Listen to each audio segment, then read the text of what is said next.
Bapak terkait nanti di masa yang akan datang banyak generasi milenial dan juga generasi Z yang tidak mampu memiliki rumah atau membeli rumah? Menurut saya ini bagian dari jebakan ya, jebakan pemerintahan Jokowi di dalam apa yang kita sebut dengan istilah pemerintahan neoliberalisme ya.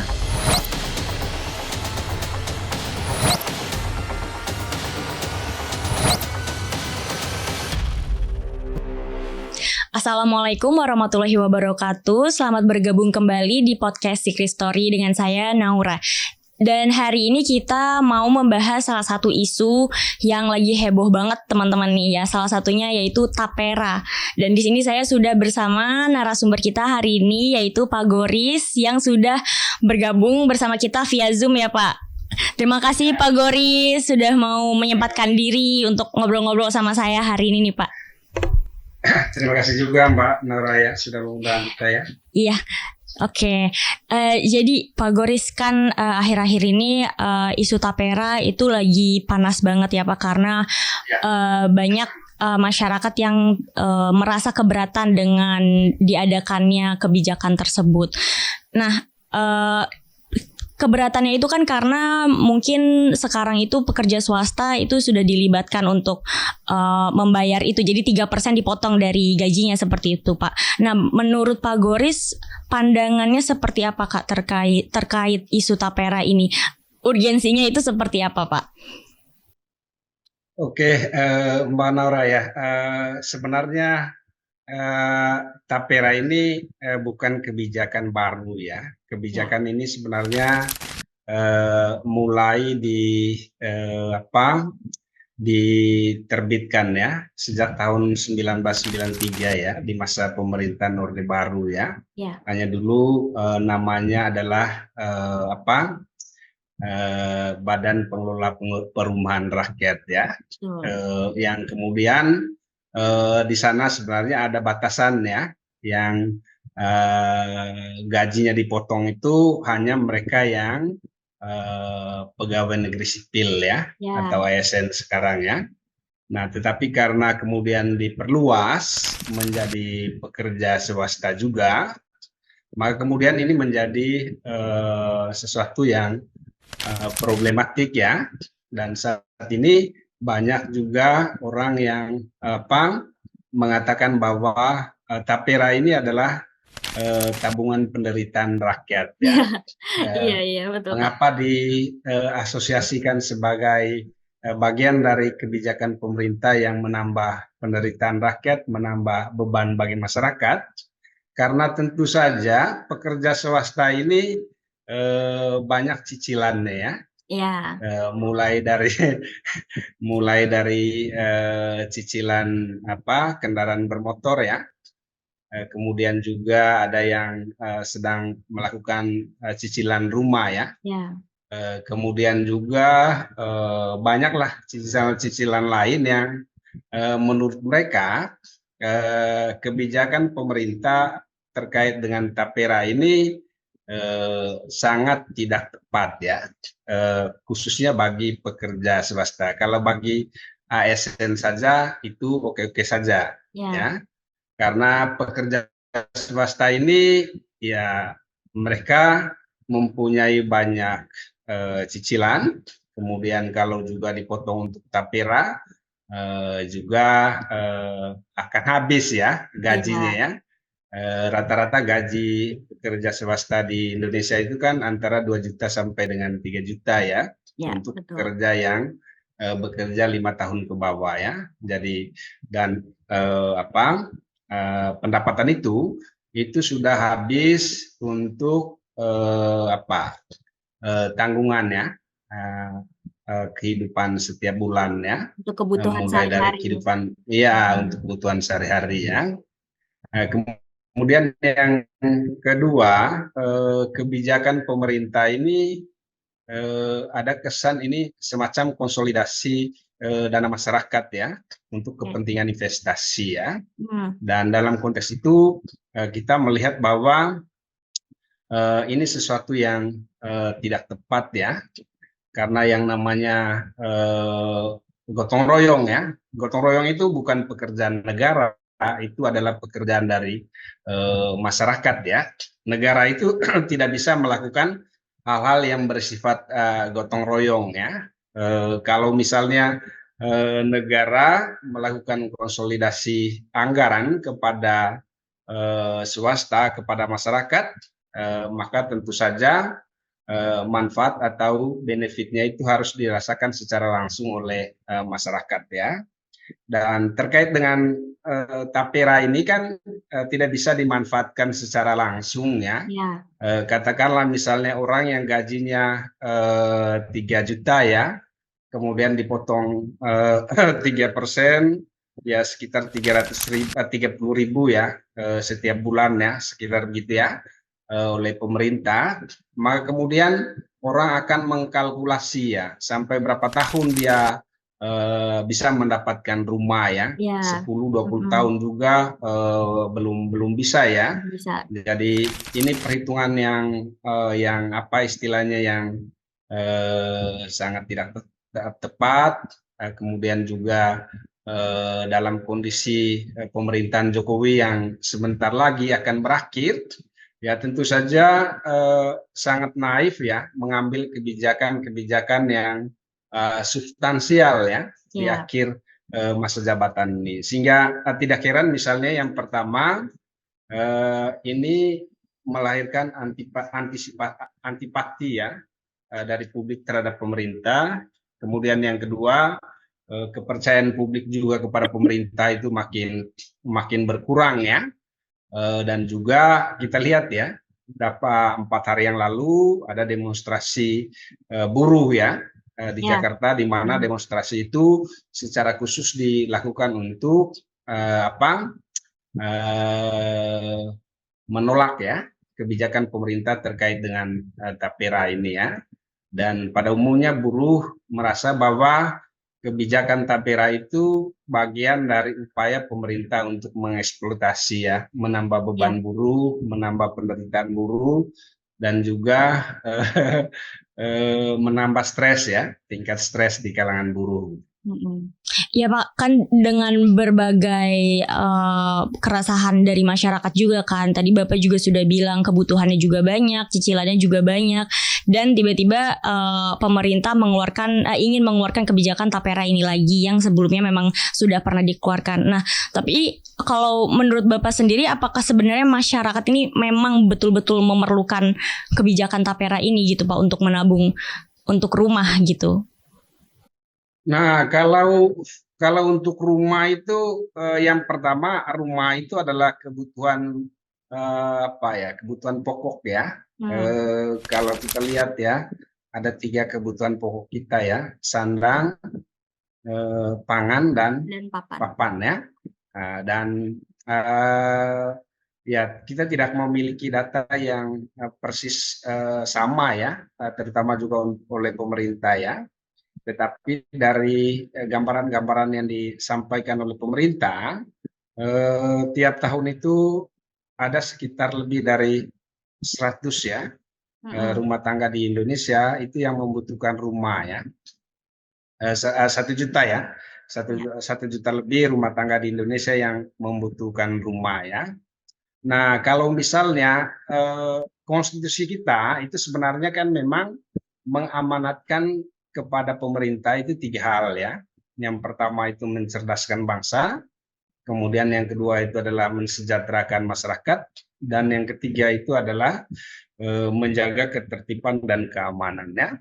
Tetapi mandat konstitusi sejauh ini, terutama misalnya di pasal 34 Undang-Undang Dasar ya, di mana fakir miskin dan anak-anak terlantar itu dipelihara oleh negara, itu tidak pernah dilakukan secara serius oleh pemerintah. Demikian juga dengan tapera ya. Jadi orang akan mengatakan bahwa ya pemerintah mengurus orang miskin, anak-anak terlantar aja nggak bisa. Apalagi untuk membuat rumah untuk masyarakat yang mayoritas ya. Mayoritas masyarakat Indonesia itu berada di bawah garis kemiskinan ya. Jadi ya angka pemerintah sih sekitar 20% lebih ya, warga negara Indonesia itu berada di atas garis kemiskinan ya. Tetapi mayoritas warga negara Indonesia itu sebenarnya berada di bawah garis kemiskinan, dan mayoritas dari mereka itu sangat membutuhkan rumah ya. Dan sejauh ini terutama pekerja-pekerja swasta itu menyicil ya, menyicil sendiri, menabung sendiri, kemudian juga mengkredit sendiri ya, untuk mendapatkan rumah yang layak bagi mereka ya. Ya, kalau di tempat saya bekerja itu mereka menyicil sekitar 10 sampai dengan 15 tahun ya, untuk mendapatkan rumah ya. Yang problematik dari kebijakan pemerintah ini kan ada kata wajibnya ya. Wajib menabung ya, untuk jangka waktu sekitar 10 sampai dengan 15 tahun ya. Dan nanti ketika orang sudah menabung sepanjang 10 sampai dengan 15 tahun itu, apakah ada jaminan dari pemerintah bahwa mereka akan mendapatkan rumah? Kemudian yang kedua, bagaimana pekerja swasta yang sekarang sudah mempunyai rumah ya? Apakah mereka juga nanti 10 sampai 15 tahun itu bisa mendapatkan rumah ya? Dan berdasarkan perhitungan yang cukup rasional, jadi kebijakan ini sebenarnya kebijakan yang dimotivasi oleh, ya kalau kita sebut dengan istilah kepentingan neolib ya, pemerintahan neoliberalisme, di mana dia punya keinginan untuk mengkonsolidasikan dana bagi kepentingan investasi ya. Dan ini sebenarnya sudah disampaikan oleh salah seorang badan pengelola tabungan perumahan rakyat ya, waktu dialog di televisi beberapa waktu yang lalu. Jadi dia mengatakan bahwa coba kita bayangkan ya, sekian triliun dikumpulkan dalam sekian tahun, kemudian nanti ada dana yang selalu ada untuk digunakan bagi investasi, kemudian juga tentu saja akan meningkatkan pertumbuhan ekonomi di Indonesia. Dan saya rasa ini adalah pemikiran yang kurang rasional ya, kurang memiliki dasar yang kuat, karena konsolidasi dana masyarakat untuk kepentingan investasi itu ya, itu sesuatu yang salah kaprah ya, salah manfaat dari apa yang dilakukan oleh pemerintah itu sendiri ya. Pemerintah harusnya memberikan perlindungan, memberikan jaminan, dan juga memberikan keamanan ya yang baik terhadap masyarakat ya. Dan bahkan yang menurut saya pemerintah harus memiliki komitmen yang kuat ya, bagaimana upaya-upaya untuk mempercepat ya keluarnya masyarakat yang prasejahtera ini menjadi lebih sejahtera ya, lebih baik ya, atau ekonominya mereka menjadi lebih bagus ya. Tetapi tidak dengan cara konsolidasi dana mereka, karena pengalaman selama ini ya ada banyak kasus ya, misalnya konsolidasi dananya di Asabri ya, Asabri, kemudian di Taspen ya, dengan kerugian masyarakat yang sekian triliun itu. Dan bahkan ada 200-an sekian ya masyarakat yang mengalami pensiun yang tabungannya sampai dengan sekarang belum dikembalikan ya, sejak tahun 93 itu ya, belum dikembalikan ya. Dan ada yang kemarin mendapatkan hanya sekitar 4 juta rupiah ya, setelah dia menabung di sekian tahun ya, dapatnya cuma 4 juta. 4 juta sekarang kan nggak bisa digunakan untuk nyicil rumah. Iya, masih kurang. Ya enggak, untuk mendapatkan rumah juga susah gitu. Nah, ini logika rasionalnya itu tidak masuk sebenarnya. Iya. Nah, tapi Pak Goris, banyak juga pendapat yang menyatakan kalau dikalkulasi pakai standar Jakarta, mungkin tabungan itu nggak akan cukup untuk beli rumah kalau di Jakarta. Tapi kalau di luar Jakarta atau di 10 kota besar kemungkinan cukup untuk membangun Tapera ini. Itu bagaimana Pak? Sebenarnya pemerintah itu nggak perlu ya menggunakan cara berpikir sektoral seperti itu ya. Jadi karena ini kebijakan dan itu berlaku secara menyeluruh di seluruh Indonesia, tentu saja kebijakan itu harus kalkulasinya adalah kalkulasi yang bersifat komprehensif ya, bukan kalkulasi yang bersifat sektoral ya. Karena kalau kalkulasinya bersifat sektoral, kita bisa mengatakan bahwa ya udah orang Jakarta aja yang ikut menabung ya, yang daerah-daerah yang di luar Jakarta, karena kesempatan dan peluang mereka di luar Jakarta itu kan lebih besar untuk mendapatkan rumah ketimbang mereka-mereka yang ada di Jakarta ya. Saya rasa di Jakarta peluang orang mendapatkan rumah itu lebih kecil dibandingkan dengan peluang mereka yang tinggal di luar Jakarta. Nah, kalau begitu cara berpikirnya atau mainnya itu mainstream pemerintah itu mainstream sektoral, ya maka kemudian ya udah yang perlu Tapera itu yang di Jakarta aja, pekerja-pekerja yang di Jakarta, yang di luar Jakarta yang akses dan juga peluang mereka untuk mendapatkan rumah itu lebih besar ya. Itu aja yang akan yang diwajibkan, sedangkan yang di luar itu nggak usah gitu ya. Tetapi yang namanya kebijakan pemerintah sebenarnya tidak bisa berlaku untuk segelintir orang ya, atau tidak bisa berlaku sektoral ya. Tetapi berlaku bagi semua warga negara ya, berlaku secara komprehensif ya. Karena itu ketika berlaku secara komprehensif ya, ini harus dipikirkan juga bagaimana akses dan kesempatan bagi mereka-mereka yang di luar Jakarta ya.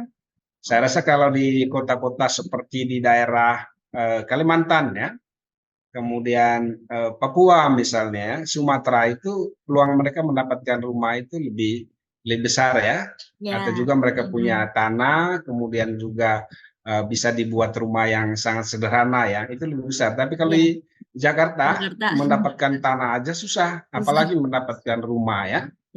Begitu. Pak, ada juga ya Pak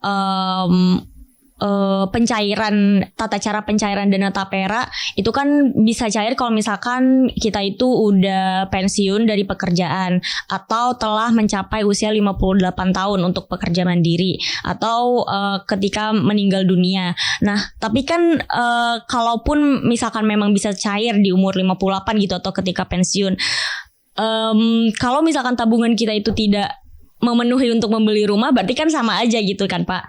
Tetap aja nggak bisa beli rumah, nggak cukup duitnya untuk beli rumah, seperti itu. Nah, ini juga kan termasuk cara berpikir yang menyederhanakan masalah ya. Jadi masalahnya itu sangat kompleks, kemudian orang berpikir tentang pencairan dana ya. Karena itu sebenarnya tujuan awal dari Tapera ini untuk apa sih? Kan di Tapera ini kan ada konklusi yang mengatakan bahwa ini adalah kebijakan yang secara khusus ya, orang menabung supaya orang mempunyai rumah ya. Nah, kalau misalnya nanti uangnya dikembalikan 10 atau 15 tahun yang akan datang ya, orang kan akan membuat kalkulasi yang rasional ya. Katakanlah 1 bulan itu dia menabung 30.000 ya, untuk Tapera ya. Ya 1 tahun berarti kan dia punya tabungan sekitar 360.000 ya. Nah 360.000 dikalikan 10 tahun berapa? Ya kan sekitar 4 jutaan lah dia dapat ya, 4 jutaan. Kalau 15 tahun ya sekitar 6 jutaan ya. Ya kan? Jadi orang akan mengatakan bahwa ya ngapain saya nabung di Tapera ya, mendingan saya nabung di koperasi misalnya ya. Di koperasi malah lebih membuat dia termotivasi ya. Karena mengetahui ya jumlah simpanannya setiap hari, kemudian juga dia termotivasi untuk bekerja lebih giat ya, karena dia tahu dia mendapatkan data yang jelas terkait dengan simpanannya ya, memegang bukunya segala macamnya. Kalau Tapera kan ya mungkin bisa dicek lah ya secara online ya, tapi kan semua masyarakat ya, mayoritas bukan semua ya, mayoritas masyarakat itu belum punya akses ke sana ya, ke link-link yang terkait dengan itu ya. Apalagi misalnya sekarang ini persoalannya kan bahwa pemerintah membuat kebijakan tanpa melalui proses sosialisasi yang matang dengan masyarakat ya. Dan tiba-tiba pemerintah mengambil keputusan membuat peraturan pemerintahnya ya, tanpa terlebih dahulu melakukan sosialisasi yang matang ya dengan masyarakat ya, sejauh mana masyarakat ini menerima ya tawaran atau kebijakan yang dijanjikan oleh pemerintah ya. Nah, sampai dengan saat ini kan persoalannya sebenarnya seperti yang disampaikan oleh Pak Basuki kemarin ya, Menteri PUPR di DPR itu, bahwa trust masyarakat kepada pemerintah itu masih menjadi problem yang serius ya. Dan yang perlu dilakukan oleh pemerintah itu adalah menanamkan kembali ya kepercayaan masyarakat terhadap pemerintah ya. Jangan sampai kan masyarakat ini mempunyai dua kecurigaan ya. Kecurigaan yang pertama bahwa masyarakat yang mengumpulkan uang tetapi uangnya nanti digunakan oleh kelompok tertentu di belakang pemerintah ya, yang kita sebut dengan istilah pemilik modal itu, dan kemudian digunakan untuk kepentingan mereka, untuk kepentingan investasi ya. Nah, kalau begini caranya, kemudian tentu saja kebijakan pemerintah bukan untuk kepentingan masyarakat, tetapi untuk kepentingan kelompok pemodal ya, yang ada di balik pemerintah ya. Nah, kemudian yang kedua, ada kesan yang kuat bahwa pemerintah saat ini sedang membutuhkan modal yang besar untuk kepentingan investasi ya. Misalnya orang mengatakan bahwa pemodal internasional untuk investasi di IKN itu semakin terbatas ya. Karena itu pemerintah melakukan konsolidasi dana rakyat supaya nanti ada dana untuk investasi itu, supaya investasi IKN dan lain-lain itu bisa berlanjut ya. Nah, saya rasa kecurigaan masyarakat seperti ini ya sesuatu yang wajar ya, karena pemerintah sendiri tidak pernah melakukan sosialisasi yang lebih matang ya terkait dengan kebijakan-kebijakan yang ditempuh oleh pemerintah ya. Pemerintah tiba-tiba mengeluarkan PP ya 21 tahun 2024 itu yang kemudian mengundang polemik dan caci maki ya dari masyarakat ya. Dan kami sendiri ketika kami melakukan penggalian ya pendapat masyarakat terkait dengan Tapera ini, ada dua pendapat masyarakat. Yang pertama bahwa pemerintah itu jangan lagi punya indikasi untuk memperpanjang penderitaan rakyat ya. Bagi mereka Tapera ini adalah upaya pemerintah untuk meningkatkan penderitaan rakyat ya, rakyat yang selama ini sudah menderita dalam banyak aspek, kemudian ditambah lagi ya. Dan yang kemudian yang kedua, jangan sampai pemerintah itu mengambil kebijakan di mana kebijakan itu tujuannya adalah untuk mengembalikan modal atau juga untuk kepentingan para kelompok-kelompok pemodal yang berada di belakang pemerintah ya. Terutama misalnya adalah kelompok-kelompok ini berperan di dalam pembiayaan pemilu 2024 ya. Jangan-jangan dana mereka sudah habis, kemudian ya masyarakat dipaksa untuk mengumpulkan dana melalui Tapera yang nanti digunakan untuk kepentingan investasi ini. Begitu. Pak Goris sebagai pengamat dan juga masyarakat ya Pak, kira-kira apa nih Pak yang menjadi tantangan kita kalau misalkan memang jadi tapera dilanjutkan? Nah, dugaan saya kan kemarin apa Pak Muldoko ya itu mengatakan bahwa ini baru dijalankan pada tahun 2027 ya. Iya. Jadi belum dijalankan pada tahun 2024, 2025, 2026 ya. Jadi jangka waktu pelaksanaannya masih panjang ya. Karena ini jangka waktunya masih panjang, saya rasa ada peluang yang cukup besar bagi pemerintah dan masyarakat untuk berdialog ya, untuk menyamakan persepsi ya.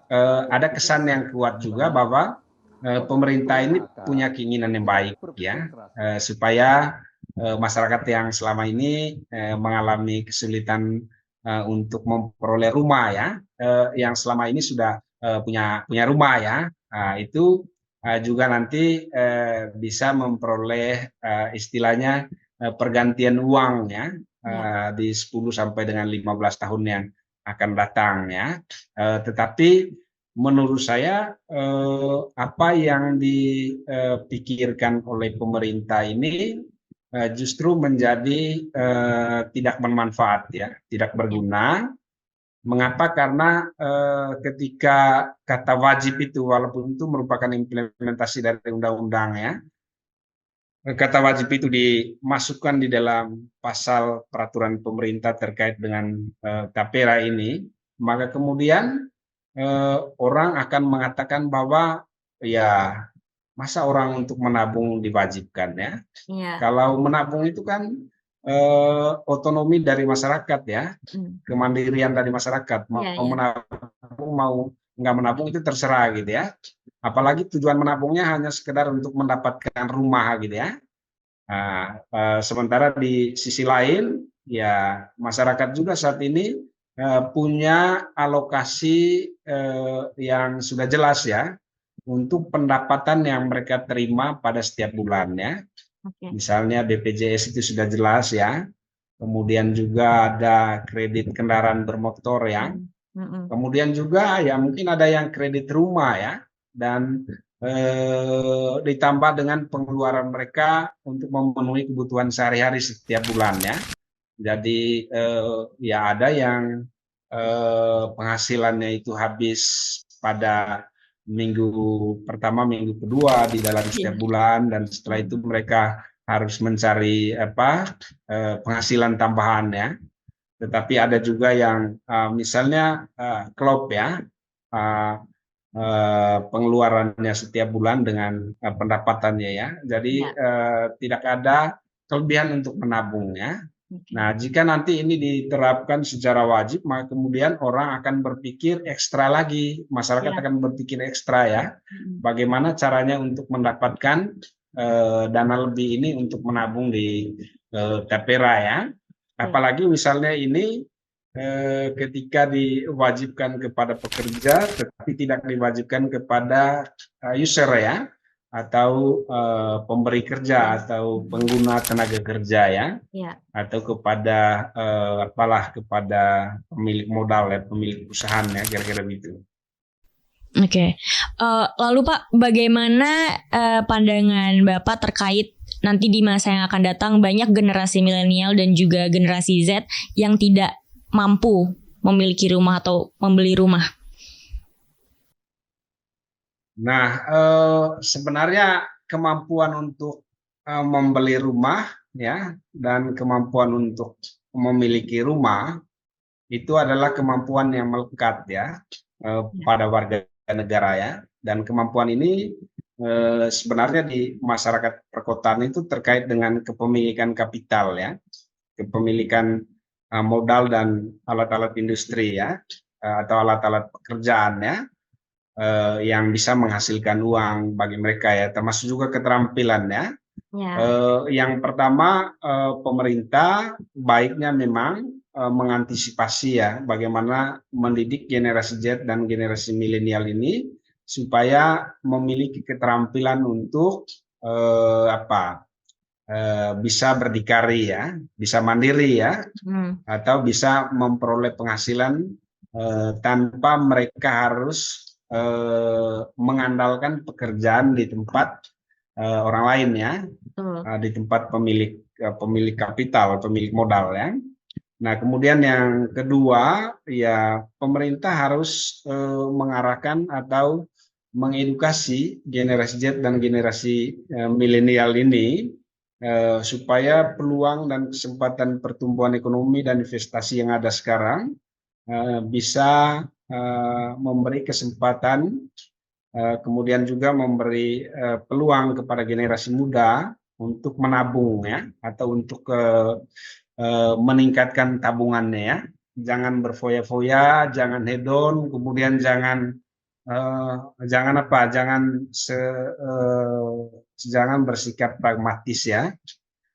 Artinya menghabiskan uang untuk kepentingan hari ini, tetapi mereka juga harus berpikir untuk menabung untuk kehidupan mereka di masa yang akan datang ya. Jadi yang pertama yang dilakukan oleh pemerintah itu ya meningkatkan skill dan keterampilan generasi Z dan generasi milenial ya, agar mereka bisa memperoleh kapital ya, karena dengan memperoleh kapital, memperoleh modal, maka kemudian juga mereka bisa menabung ya, bisa memperoleh pendapatan yang lebih gitu ya. Kemudian yang kedua itu pemerintah mengedukasi masyarakat supaya terutama generasi Z dan generasi milenial itu agar tidak bersikap pragmatis ya, tidak bersikap hedon ya, atau tidak bersikap cenderung untuk memuaskan diri ya. Karena jika begitu yang dilakukan oleh pemerintah, maka kemudian mereka punya naluri atau keinginan untuk menabung ya, atau untuk menyisihkan sebagian pendapatan yang mereka peroleh hari ini untuk kemudian bisa mendapatkan rumah ya. Dan saya rasa konsolidasi kepemilikan rumah ini adalah konsolidasi yang perlu dilakukan oleh warga negara itu sendiri ya. Pemerintah memang ya diberikan mandat oleh konstitusi untuk mensejahterakan masyarakat, termasuk juga untuk memberikan perumahan yang layak ya bagi masyarakat ya. Tetapi sejauh ini kan kita tahu bahwa kemampuan pemerintah itu sangat terbatas ya. Pak Goris, menurut Bapak di akhir pemerintah Jokowi ini justru banyak kebijakan atau peraturan yang justru merugikan masyarakat. Dan menurut Bapak 5 tahun ke depan prediksi arah kebijakan bidang sosial itu seperti apa? Sebenarnya yang kontroversi ini kan ada cukup banyak ya di bawah pemerintahan Jokowi ya. Yang paling kontroversial di beberapa waktu yang lalu itu adalah Undang-Undang Cipta Kerja ya. Kemudian juga yang terakhir ini adalah Tapera ya. Nah, berbagai macam kebijakan pemerintahan Jokowi ini menurut saya ini bagian dari jebakan ya, jebakan pemerintahan Jokowi di dalam apa yang kita sebut dengan istilah pemerintahan neoliberalisme ya. Banyak orang yang mengatakan bahwa Jokowi itu adalah pemerintahan yang populis, kemudian Jokowi itu adalah pemerintahan yang teknokratis ya, banyak kajian-kajian seperti itu ya. Tapi saya cenderung mengatakan bahwa pemerintahan Jokowi di tahun-tahun terakhir ini, terutama sejak Jokowi berani menerbitkan Undang-Undang Cipta Kerja, itu mencerminkan bahwa pemerintahan Jokowi itu masuk dalam jebakan neoliberalisme ekonomi ya, atau pemerintah ini hanya menjadi alat ya, atau kepanjangan tangan dari kepentingan kapitalisme internasional ya, termasuk juga adalah kapitalisme di dalam negeri, di mana kepentingan yang paling besar bagi mereka itu adalah pertumbuhan ekonomi dan investasi ya. Ketika orang, terutama pemerintah misalnya bekerja untuk kepentingan pertumbuhan ekonomi dan investasi, tentu saja banyak sekali yang harus dikorbankan ya. Tidak hanya ekologi, lingkungan dan juga persoalan yang terkait dengan masalah krisis pangan, kemudian krisis lingkungan hidup ya, tetapi juga adalah rakyat yang menjadi korbannya. Kalau kita lihat misalnya pertumbuhan modal di Indonesia, itu lebih banyak dikendalikan atau dipegang oleh pemodal-pemodal yang memiliki kapital yang sangat besar ya. Ada sekitar misalnya lebih dari 50 orang yang sangat kaya di Indonesia dan mereka mengendalikan lebih dari 60% ya akumulasi modal di Indonesia atau lebih dari 60% pertumbuhan ekonomi ya. Sisanya adalah ekonomi kecil ya. Kemudian kita ingin memberikan pesan kepada pemerintahan Jokowi bahwa kembali kepada itu dipilih di dalam pemilu, tujuannya adalah untuk menjalankan amanat penderitaan rakyat ya. Jadi pemerintah perlu memiliki komitmen yang kuat ya untuk membuat rakyatnya itu makin sejahtera, makin bahagia ya, makin damai ya. Jadi bukan untuk melindungi atau mengamankan kepentingan segelintir orang ya, pemilik modal, kapital itu, baik yang internasional maupun juga yang dalam negeri, yang kemudian di satu sisi justru itu melawan ya amanat dari konstitusi ya. Ya, jadi teman-teman itu adalah hasil diskusi kita tadi bareng Pak Goris terkait polemik Tapera yang banyak sekali ditentang oleh dari kalangan masyarakat gitu ya, karena dianggap justru menyusahkan dengan adanya tabungan perumahan rakyat ini. Oke teman-teman, sampai bertemu kembali di episode selanjutnya. Terima kasih Pak Goris udah ditemenin ngobrol hari ini. Makasih ya Pak. Ya, selamat siang. Assalamualaikum.